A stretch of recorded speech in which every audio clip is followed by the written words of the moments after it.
programa diario del 4. Miren, el temblor que sacudió anoche a Chile nueva vez 7,8 en el grado, en la Richter, debe llamarnos a una reflexión en ese sentido.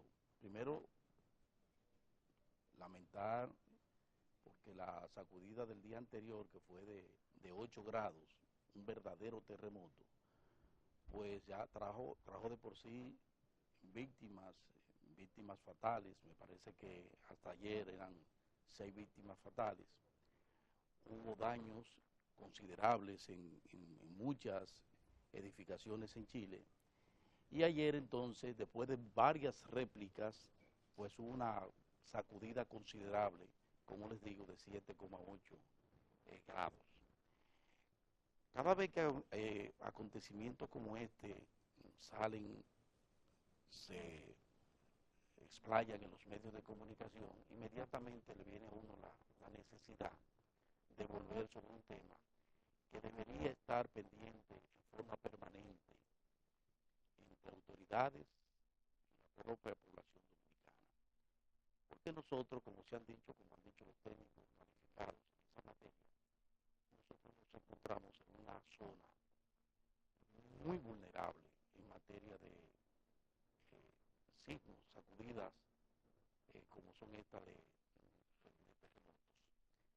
Ya saben ustedes lo que aconteció en el 2010 en Haití. Nosotros hemos tenido varias sacudidas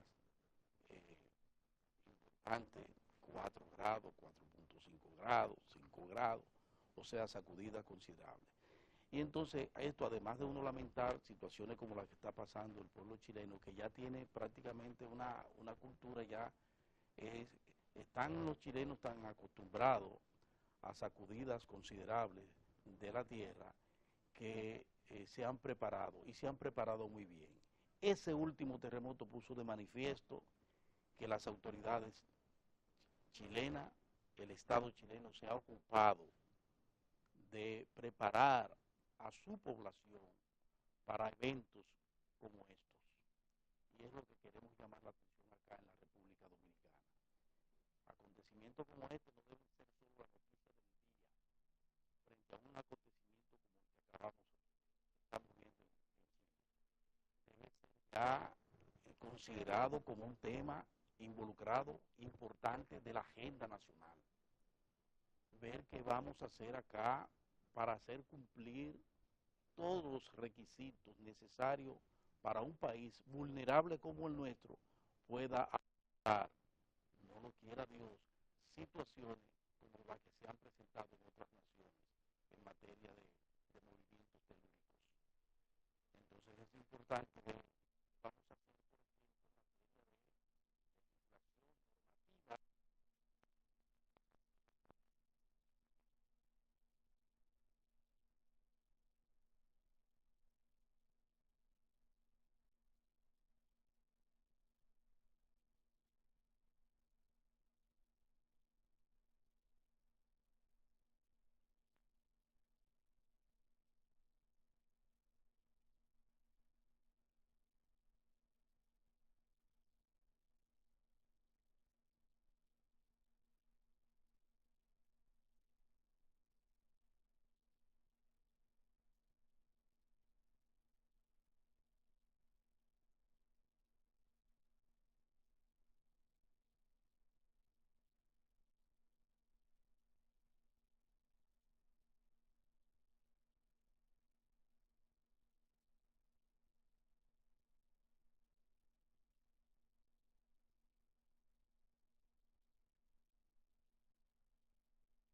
Todo tipo en Chile.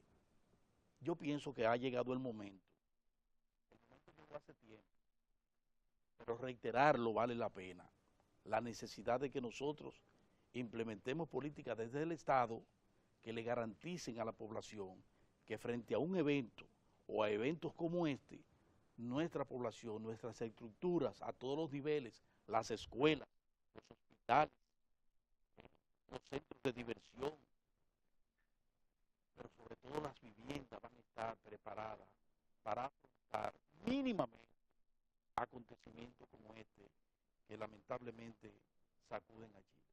Otra cosa, sí, y yo pienso que vale de algo, es que recordar que esas repeticiones que le llaman réplicas son importantes porque, como han explicado los técnicos, la Tierra necesita dejar salir toda esa presión, y en la medida en que lo hace, por eso ustedes ven que aquí, bueno, dicen que la Tierra aquí tiembla cada día hay sacudidas que uno no lo siente, pero permanece prácticamente con sacudidas diarias, es lo que se dice.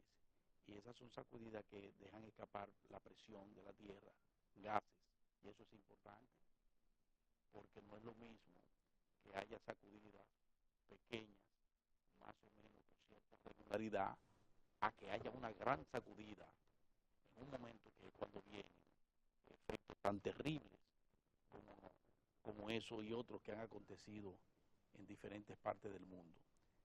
Nosotros vimos, y el colega Roberto Claudio hacía referencia, de que hace una semana precisamente, en Puerto Plata se hizo un simulacro frente a la posibilidad de un tsunami.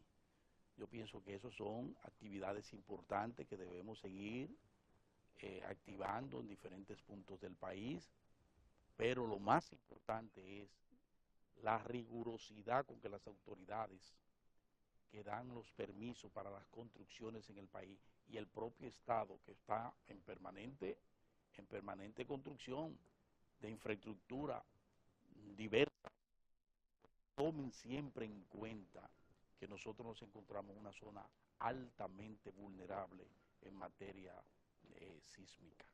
Y eso era lo que quería decirle con relación a eso. Por otro lado, señores, miren, el presidente Danilo Medina está siendo positivo. El presidente Danilo Medina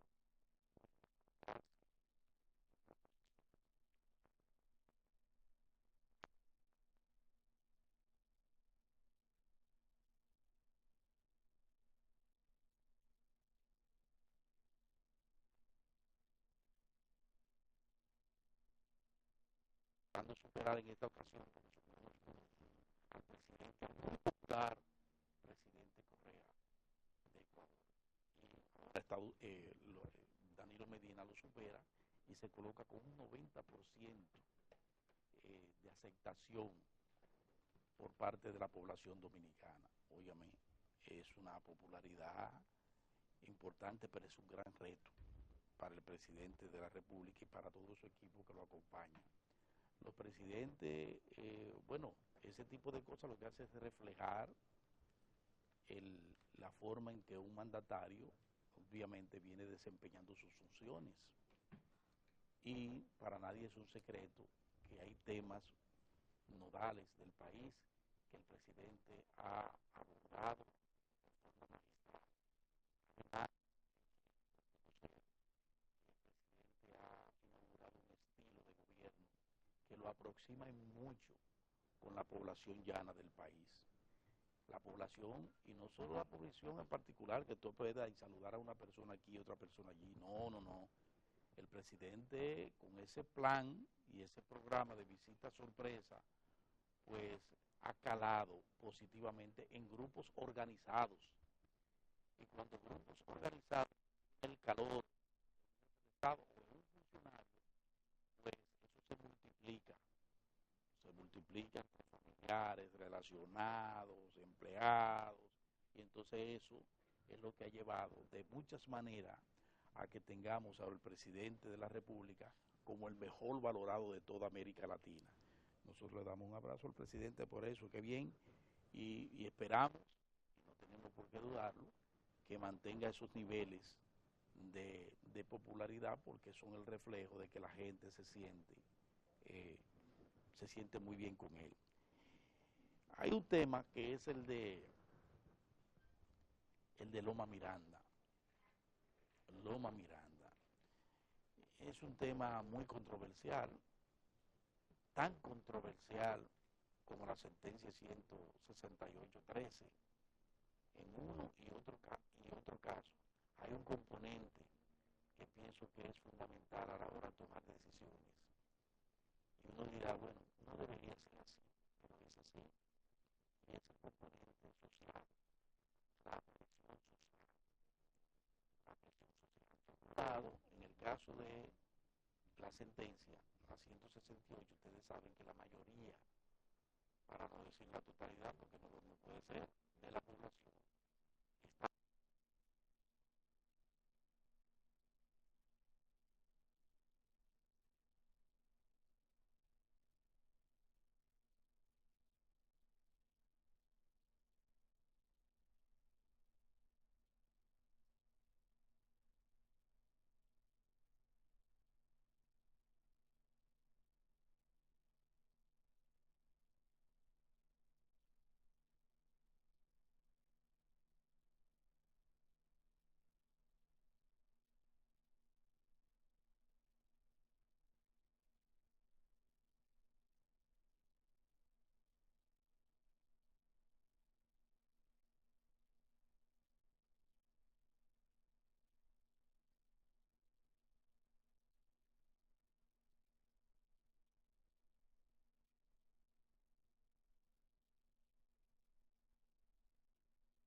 está por donde la coge el Ministerio de Medio Ambiente, porque dice que no hay condiciones socioeconómicas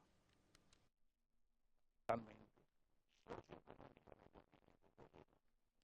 Por lo menos eso es lo que destaca. Yo estuve leyendo y habla además de que la empresa minera no ha dado demostraciones de que puede explotar eso en forma racional.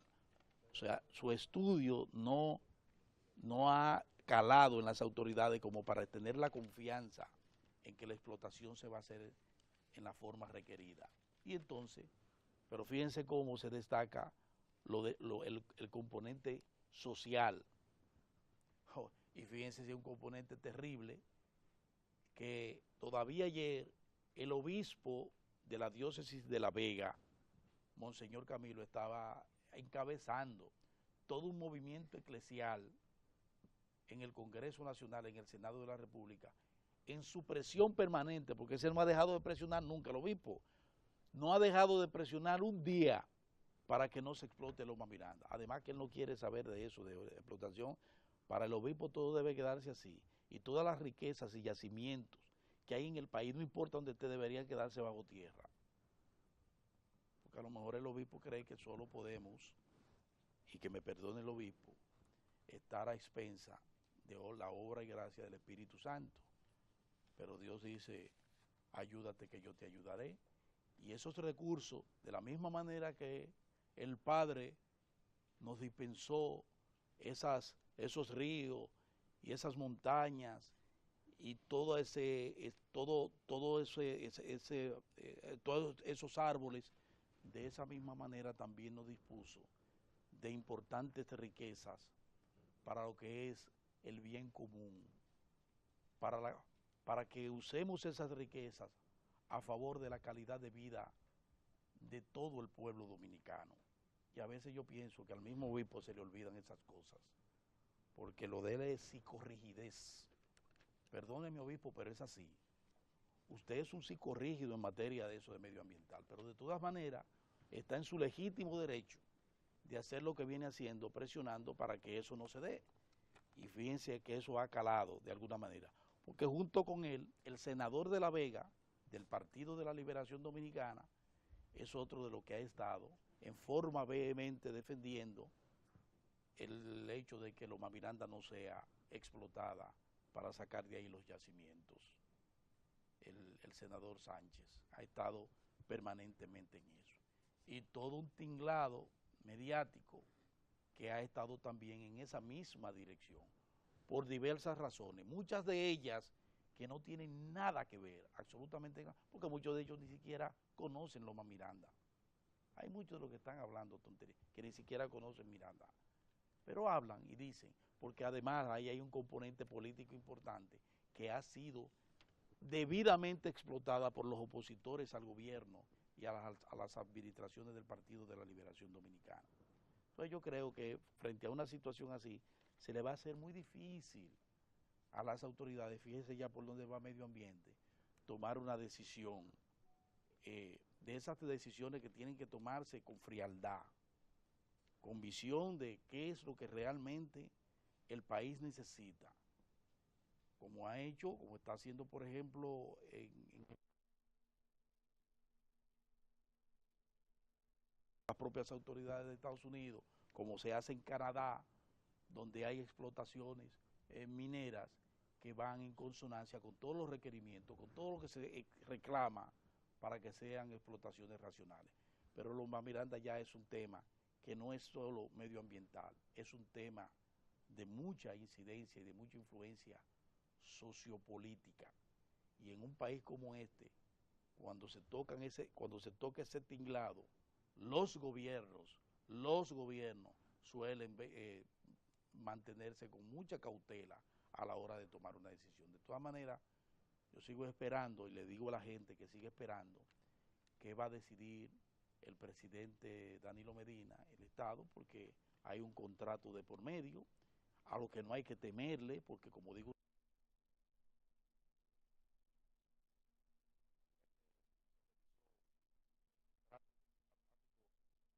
de una manera que dije que no había por qué temerle a tratar de desarrollar el cuarto polo turístico en el sur, y de la misma manera que hemos dicho que es necesario abocarse a una reforma fiscal sin que tengamos que temerle a nada a presiones empresariales de ningún tipo, de esa misma manera digo que tampoco hay que temerle, y que si el Estado considera que Loma Miranda no se debe explotar, lo único que tiene que hacer es sentarse con la gente de Falcon Bridge y ver, revisar el contrato, y si hay que pagar lo que haya que pagar, bueno, el Estado estará en condiciones de ver qué hace con Falcon Bridge y qué hace entonces con la población de La Vega y de Bonao, que va a ser definitivamente afectada por la falta de empleos, fundamentalmente, que es uno de los componentes más importantes del sector minero. Buenos días, señores. Buenos días. Buen día, Orión.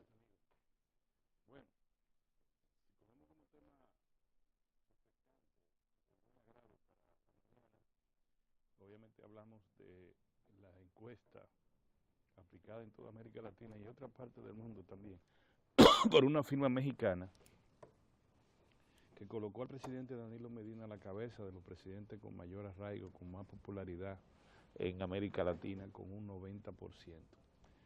Muy lejos del presidente Correa, que tuvo un 75%, que es bueno.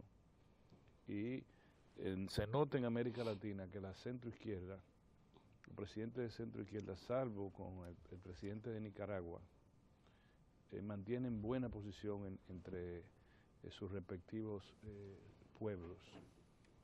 Es el caso del presidente de El Salvador, que ya va a ser sustituido por otro de su propio partido, el señor Funes. Es el caso del presidente Evo Morales de Bolivia, Correa, y el presidente Danilo Medina, que encabeza la lista. Indica también que América Latina desea gobiernos progresistas, prudentes.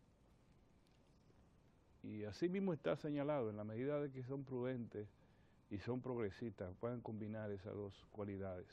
Así van caminando. Si ustedes ven, está el presidente Medina, 90%.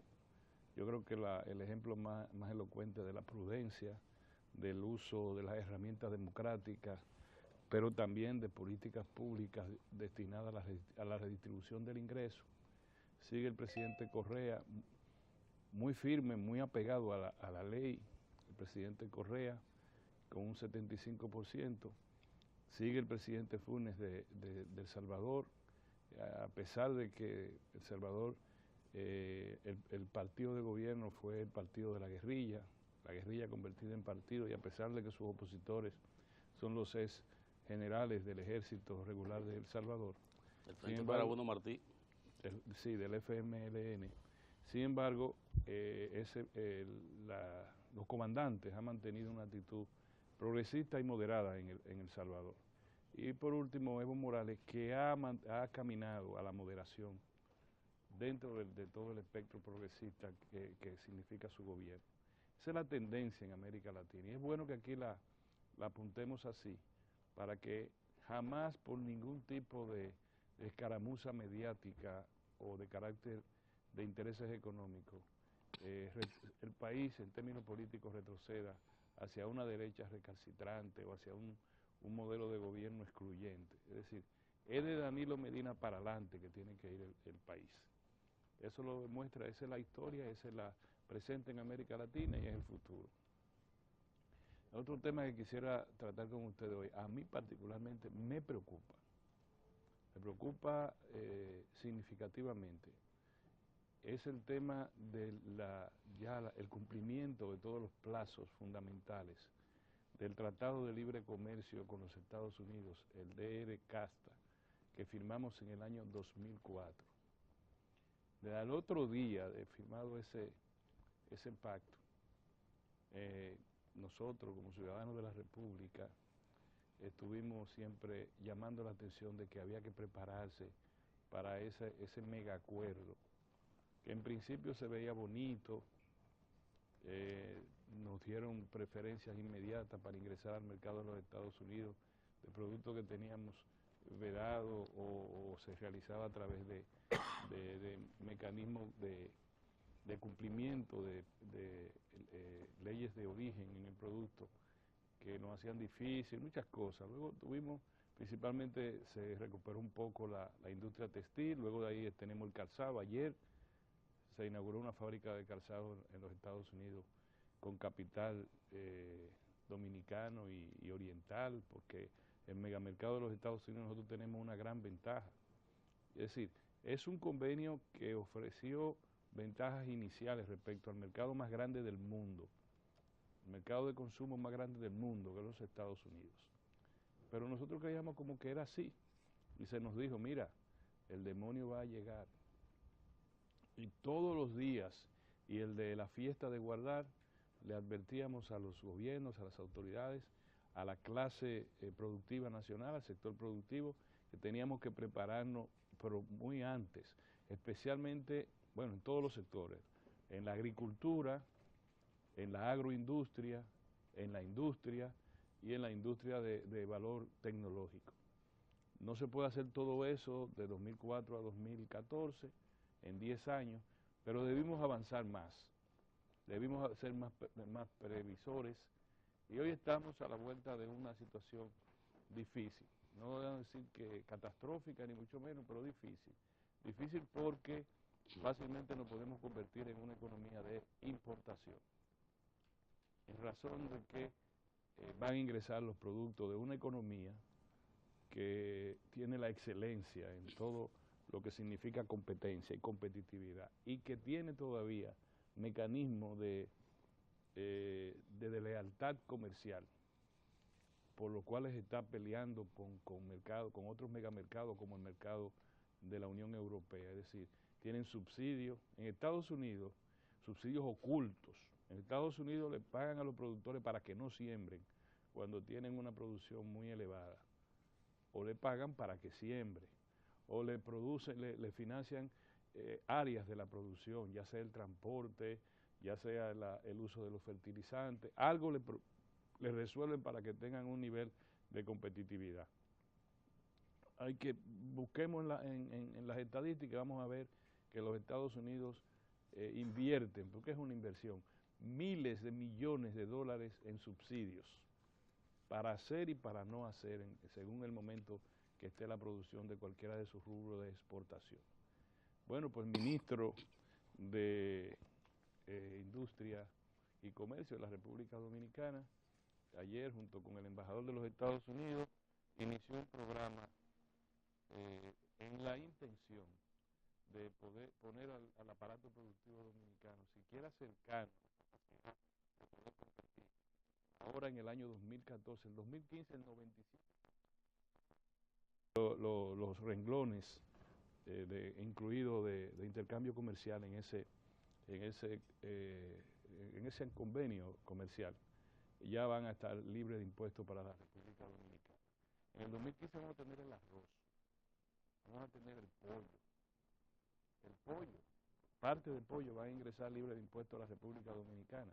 En Estados Unidos se usa que el pollo tiene partes que no son del consumo de la gran mayoría de los Estados Unidos, como por ejemplo el mulo de pollo. Cuando comiencen a exportar aquí, más barato, nosotros tenemos una industria avícola de la calidad pero del costo que conlleva en una economía como la nuestra, con tantas distorsiones fiscales y comerciales y de otra naturaleza. Pero la industria avícola de la República Dominicana es de las instalaciones industriales más modernas que tenemos y de mayor influencia en el empleo y en la distribución del ingreso del Estado. El arroz puede tener más de 200.000 personas que trabajan en la industria nacional con el arroz, que es un producto fundamental de la industria dominicana. Pero si llega más barato de Tailandia, puesto un barco en el puerto de Jaina, el arroz que se desembarque es más barato que se produce en la República Dominicana. ¿Qué ocurrirá cuando los Estados Unidos puedan, los productores de arroz, exportar libre a la República Dominicana? Ahora son cuotas muy imperceptibles. Lo que se importa de los Estados Unidos en arroz se come aquí en menos de un día. Pero cuando esté abierta totalmente las importaciones de arroz, tendremos problemas. Entonces, ¿podemos hacerlo competitivo en 6 meses? Yo no lo creo. Yo creo que vamos a tener que pagar un nivel de penalidad de la inobservancia de una sociedad y del Estado dominicano, que firmó de moda muy bien el acuerdo de libre comercio con los Estados Unidos y Centroamérica, pero de repente ya nuestro intercambio comercial es deficitario con los Estados Unidos y es deficitario con todo Centroamérica. Y hay que decirlo con mucha crudeza para que todo el sector, toda la sociedad dominicana, incluido el Estado, incluido el sector productivo, entiendan que una sociedad en términos comerciales, el comercio no llega del cielo, como estaba señalando Mozart, es decir, no es rogando solo a Dios, no de preces a María vive el capitalismo. El capitalismo tiene que producir eficiencia, entonces tiene que tomar el precepto bíblico que señaló Mozart de que ayúdate que yo te ayudaré. A Dios le pedimos que nos evite, nos proteja de un terremoto, de un ciclón, de una sequía, pero no le puede pedir a Dios que el empresariado dominicano se siente esperar que le demos 150.000 millones de pesos al año en exenciones, en exoneraciones de impuestos, de tasas y demás hierbas, para que se vayan de vacaciones por lo menos 3 veces al año, ¿no? Eso no puede ser. Eso no lo hace un empresario de los Estados Unidos, que tiene una conciencia que significa la calidad, la competitividad, la lealtad comercial. Entonces, aquí no, aquí todo se lo dejamos al Estado. Este año son 150.000 millones de dólares, perdón, de pesos, que los contribuyentes, que el Estado deja de recibir para que engrosen a las arcas de la productividad privada, para que tengan más competitividad, pero se quejan todavía de impuestos que no son que son impuestos, la mayoría es indirectos. ¿Cuál es el ingreso fundamental del Estado en términos de impuestos? El impuesto al ITEVI, el impuesto a la inmobiliario, todo tipo de impuestos a transferencia de bienes industrializados, pero no es a los beneficios. Entonces, yo quisiera simplemente llamar la atención hoy de la sociedad dominicana, decirle que busquen temprano todos en el internet, yo lo voy a buscar ahora, para que ustedes vean el nivel del déficit que tenemos nosotros en el intercambio comercial con los Estados Unidos. Este país tenía un superávit comercial con los Estados Unidos antes de 2004. Ahora, hoy, 10 años después del Tratado de Libre Comercio, tenemos un desbalance de centenares de millones de dólares, y cuidado si de miles, lo voy a buscar ahora. con respecto a lo que compramos y vendemos a los Estados Unidos. ¿Qué significa eso? Bueno, significa que en lo que le llamamos el apartado de las cuentas corrientes de la balanza de pago, tenemos un déficit que el año pasado lo disminuimos un poco, pero no vayan ustedes a creer que lo vamos a poder disminuir a este año, ni en el 2015, cuando entren todas esas partidas arancelarias libres a la República Dominicana. Entonces, yo voy a seguir oyendo a Circe, nuestra amiga Almanzar, a Víctor, gritando y llorando con el buche lleno, porque ese es el problema. 150 mil millones de pesos, hay que darle el gasoil gratis, hay que buscarle, pagarle subsidios para el transporte, hay que buscarle esto, lo otro. Las aduanas parecen que son de libre paso. Facilidades, facilidades de todo tipo. Facilitador. El sector agropecuario de la República Dominicana no paga impuestos. Ahora me dicen, cada vez que compramos una maquinaria, ahí tenemos que pagar impuestos. Cuando compramos combustible, bueno, pero lo que quieren, lo que le estamos diciendo es que ustedes no pagan impuestos del ITEVI, ustedes no pagan impuestos sobre las rentas. Y no estamos hablando de los pequeños productores agrícolas o pecuarios, estamos hablando de los grandes productores del campo dominicano, los productores de café, de cacao, de azúcar, de tabaco en rama, de los productores que industrializaron el tabaco, etcétera. Entonces vamos a ponernos en eso, porque yo no le veo solución a este problema, a menos que aquí no haya una revolución de la conciencia del burgués. Es decir, del que produce, del capitalista que tenga de verdad conciencia de producción. Ya no hablemos solo de la gente del campo, la agropecuaria se va a mantener así, pero vamos a hablar cuando le agregamos valor a la materia prima dominicana, vamos a hablar de transferencia tecnológica, vamos a producir una revolución en esto, o vamos a volver a ser una finca de los Estados Unidos, nada más. Y las experiencias no son buenas. Recuerden lo de la PL 480. ¿Viste la...? Sí. Se ha puesto muy ganga, muchacho. Una reminiscencia. Una reminiscencia. Muy bien. El señor fue a buscar una de esas y le dijeron que se llevaron 4 de otro sitio y no volvió más nunca. Oye, y tenían la medida y todo. Me echaron para Yo no he ido porque a mí no me gusta pasar vergüenza. Y tenían la medida y todo. No, pero yo no... No, No, a mí no me gusta que me digan que no. Por eso yo soy pero tímido. Mozart tiene los contratos con todos sus firmas. Yo me casé con la mujer que me dijo que sí de una vez. Ah, Ya, no. baby, también, pero a mí Sí, no me gusta que me digan también que no. Sí, porque tú eres como... si vamos a jalar una muchachita a bailar, está ya sentada, déjese el asiento. Yo no me paro, sí. Sí, ok. Yo me paro. Te Eso paras. que me digan que no. Ay, eso sí que tú. No, pues. Mira, Úsanos, Orión, para botar un chile. Orión tocaba el tema de lo que estaba pasando en la región a propósito de la valoración que le da la sociedad al presidente Danilo Medina, el mejor valorado de la América Latina. 90%, es decir, de cada 100 ciudadanos, 90. Y esto tiene una explicación. Y también lo pone a usted a pensar, o sea, si esto pudiera expandirse. El presidente Danilo Medina, desde que asumió la administración, sorprendió en la primera semana, lo recuerdo como ahora, con una visita a San Juan de la Maguana, a la zona de Juan de Herrera. Y ahí llamó mucho la atención porque cuando él llegó al lugar, él llamó a uno de los líderes campesinos que estaba, como dicen, todavía no había terminado de salir a la calle, cuando el presidente de la República tocó en el frente el movimiento que el presidente, al grado que el ciudadano no lo creía que el presidente estuviera sorprendiéndolo con la salida, antes de salir el sol, que estuviera en la zona. Y ahí comenzaron las visitas sorpresas del presidente Danilo Medina. Esto ha tenido un impacto en la sociedad, que hay que ir a los lugares para usted medir la dimensión de esto, o sea, hablando con los propios campesinos, en los grupos organizados de productores. Algo que el presidente ha promovido desde un principio es que donde hay una asociación de productores o grupos que improvisan un colectivo para producir de manera conjunta, Eso se toma en la República Dominicana como un modelo para expandirse. Fíjense que cuando llega y descubre que hay una asociación, ustedes tienen 50, ustedes tienen 100, ustedes tienen menos.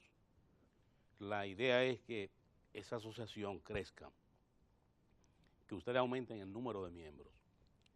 Porque si se unen van a tener la posibilidad de producir en mejores condiciones y van a obtener mayores ingresos. El presidente Danilo Medina ha planteado que un objetivo extraordinario de todas estas iniciativas es que la población aumente sus ingresos. Porque si aumenta sus ingresos, eso le va a permitir repartir bienestar. Va a mejorar la condición de su familia, va a mejorar la condición de la comunidad y vamos a tener comunidades que tienen motivo para sentirse bien. Y eso también hace una sociedad menos violenta, y sobre todo que la hace menos desigual cuando se ponen a participar en la economía. Aquí hay gente que todavía no entiende el impacto de estas visitas. Para que ustedes tengan una idea, esta es una información que hice el esfuerzo por tratar de verificarla. Ya la visita sorpresa han creado en la visita sorpresa más de 36,000 empleos. Imagínense ustedes que usted le digan que en Juan de Herrera se crearon nuevos empleos, que a usted le digan que en un campo de Samaná, después que el presidente fue, los que producen cacao están mejorando las plantaciones, los que producen el chocolate están también expandiendo sus actividades, y ese es el cuadro perdón, que usted va viendo en la geografía nacional con esta visita sorpresa. Eso es lo que explica que cuando se hace la medición, además de lo cual ha sido el estilo de la administración en sentido general, pero el impacto de esa forma de vincularse el jefe del Estado de manera directa con las comunidades, eso ciertamente que le desarrolla un vínculo que a la hora de hacerse consulta, la gente va a reaccionar y lo va a valorar. Eso explica cómo la gente reacciona cuando se siente atendida en la administración. Ahora bien, República Dominicana afronta un problema difícil que es el de ingresos. Nosotros tenemos una administración de gobierno que no recibe mensualmente los recursos que requiere para las operaciones de la administración y los programas de desarrollo. Eso es lo que explica que cuando usted toma nuestro presupuesto en ejecución, usted se encuentra con la partida de fondos externos. Ahí aparecen los fondos que son préstamos o bonos y se encuentra con las donaciones. Fíjese, como es una información que en la República Dominicana no se maneja de una manera clara, la población no ha llegado a comprender el impacto de esto. Por ejemplo, usted toma los diarios hoy y se va a encontrar con esto. El Congreso aprueba 150 millones en préstamos, pero no dice, la información no destaca de entrada que eso está contemplado en la ley de presupuesto general del Estado que está en ejecución. Que el Estado dominicano tiene que buscar esos recursos con una colocación de bonos internamente o en el exterior. ¿Y por qué tiene que hacerlo? Porque no recibe los ingresos, no tiene fuentes de ingresos para poder recaudar estos recursos y darle satisfacción a lo que son las demandas de la población. La popularidad del presidente Correa, la popularidad del presidente Evo Morales, la popularidad de Funes en El Salvador, un hombre que llega de las filas del Frente Farabundo Martí. Usted recordará que que El Salvador vivió 12 años de guerra, una guerra demoledora, y el Frente Farabundo Martí se ha incorporado a la vida ya política de El Salvador en virtud de un acuerdo de los salvadoreños que le permitió ponerle fin a la guerra. Y en los programas que ejecutó su administración pudo avanzar. Pero cuando usted ve y dice, ¿por qué pudo avanzar? Bueno, aumentó los ingresos del gobierno. Y esto fue en base a una reforma tributaria que pudo aumentar. En la República Dominicana tiene que darse esa situación. Fíjense, Michelle Bachelet ha retornado a Chile, al poder.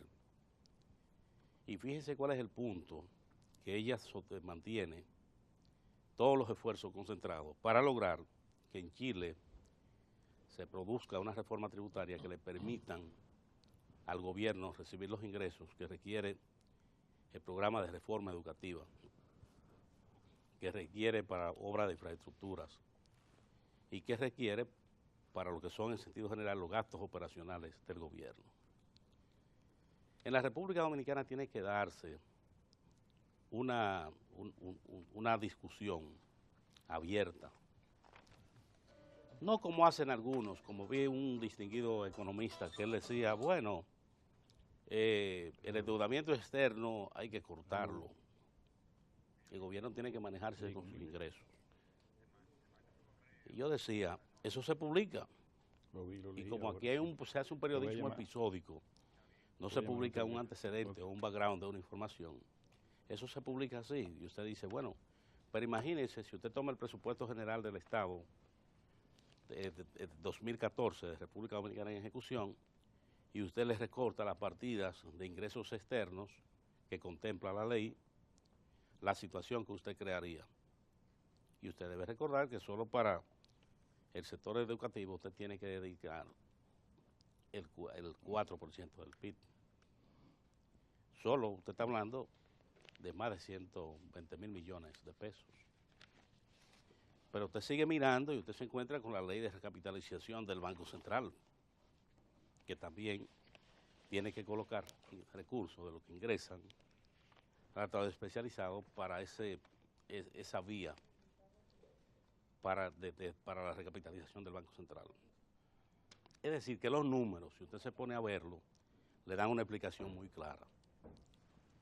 ¿Qué quiere decir esto? Que en la República Dominicana tiene que darse esa discusión abierta con la participación de todos los sectores a los fines de que el país logre una reforma que le aseguren al Estado los ingresos que requiere para poder dar la satisfacción que tiene que demanda la población en salud, educación, seguridad, las inversiones en obras de infraestructuras, todo esto.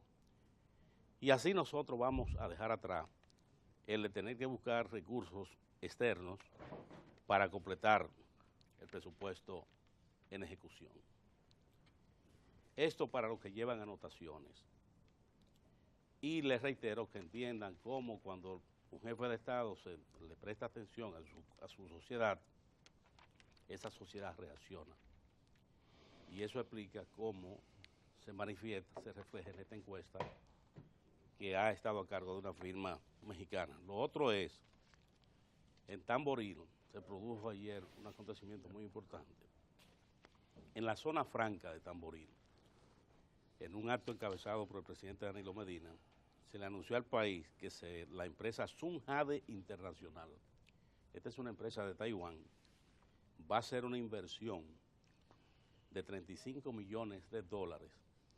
Tiene el propósito de producir 20 millones de zapatos en esa nueva empresa y la creación de 11.500 nuevos empleos.